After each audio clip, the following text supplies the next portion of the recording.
तीसरे इलस्ट्रेशन पर आ जाओ, सॉरी तीसरे इसे स्पष्टीकरण पर आ जाओ।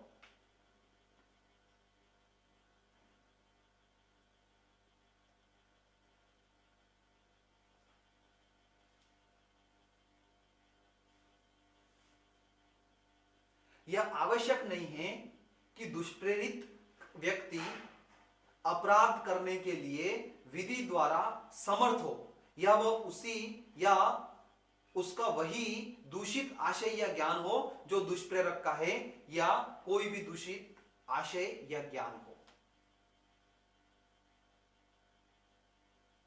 यानी कि तुम 25 साल के नौजवान युवक को भी दुष्प्रेरित कर सकते हो, तो भी हम कहेंगे कि तुमने दुष्प्रेरण का अपराध किया। और अगर तुमने 6 साल के छोटे बच्चे को भी दुष्प्रेरित कर दिया, जा बेटा इसकी चाय में ये पुड़िया डाल दे, अब वो डाले नहीं डाले, अगर मान लो उसने डाल भी दी, चलो 6 साल के बच्चे ने वो पुड़िया डाल भी दी, तो वो तो जनरल एक्सेप्शन में कवर हो जाएगा, लेकिन तुम उसके दुष्प्रेरण के लिए उत्तरदायी हो।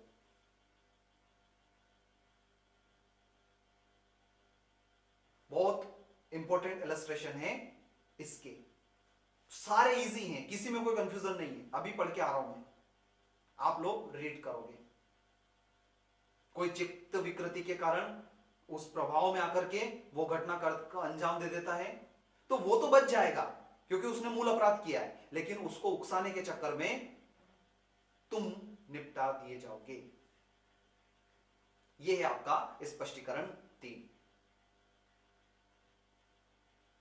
और दुष्प्रेरक का 2 पॉइंट है इसमें। एक पहला पॉइंट क्या है, वो व्यक्ति विधि द्वारा समर्थ हो ऐसा जरूरी नहीं है। तो चित्त विकृत व्यक्ति, मत्तता में यानी नशे में धुत व्यक्ति या माइनर व्यक्ति, ये तो समर्थ नहीं है, इनको तो असमर्थ कहते हैं। इनको भी आपने उकसाया तो भी हम मानेंगे कि तुमने दुष्प्रेरण किया।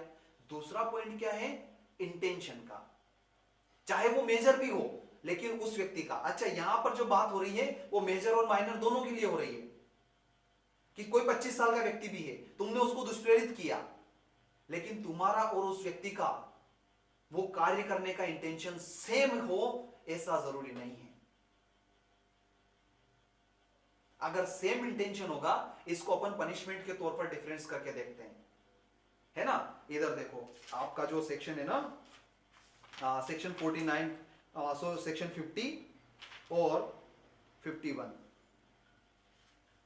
इंटेंशन भिन्न है, काम वही कर रहा है तो भी दुष्प्रेरण के लिए अपराध है, और एक्ट भी दूसरा कर दिया उसने, तुमने उसको एक्ट के लिए पनिशमेंट किया, मतलब कुछ अपराध करने के लिए। जैसे आपराधिक षड्यंत्र की कहानी लो, आप अलग एक्ट कर रहे हो, अगला वाला अलग एक्ट कर रहा है, लेकिन फिर भी दुष्प्रेरण हो सकता है।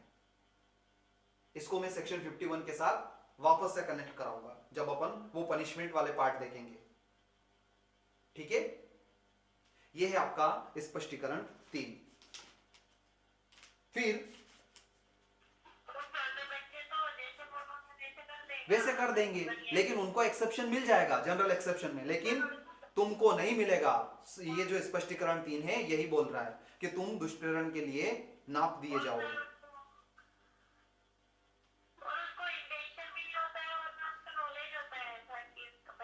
हाँ, है ना, उसका नहीं होता है, इसलिए वो डिफरेंट इंटेंशन भी है, सेम इंटेंशन भी है, ये भी हमें देखना है, तो भी कवर तुमको हम कर लेंगे, ये बोलने की कोशिश कर रहा है।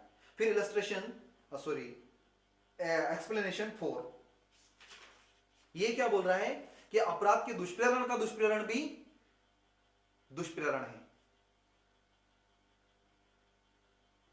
दुष्प्रेरण का दुष्प्रेरण भी दुष्प्रेरण है। क्या मतलब है इसका,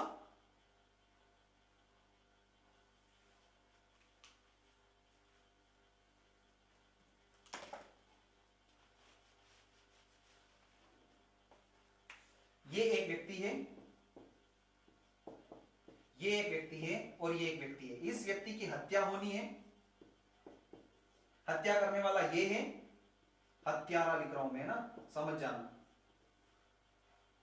ये उकसा रहा है, इस व्यक्ति ने दुष्प्रेरण किया,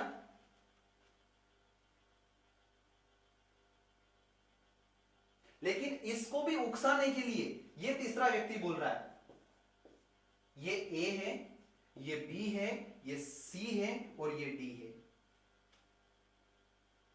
ए हत्या करना चाह रहा है डी की,